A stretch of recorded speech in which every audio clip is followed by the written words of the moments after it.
channel. Today, I want to talk about the importance of understanding the self of future agriculture.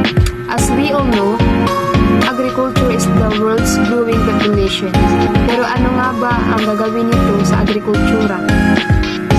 First, understanding yourself as a future agriculturist can help you align of your passion, whatever you're interested in, like crop science, crop cultivation, livestock management, because that brings you fulfillment.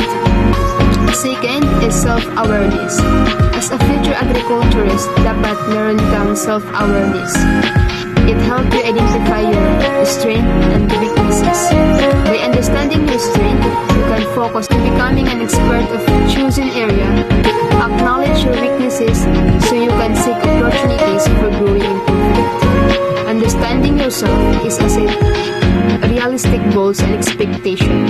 Ang agrikultura ay isang industriya na nangailangan din ng pagsusumikap, dedication, knowing your capabilities and limitation, help you achieve your goals para maiwasan ang pagka-burn. Understanding yourself, importance in your journey of becoming successful future agriculturists. It helps you align your passion and identify your strengths and weaknesses. Set realistic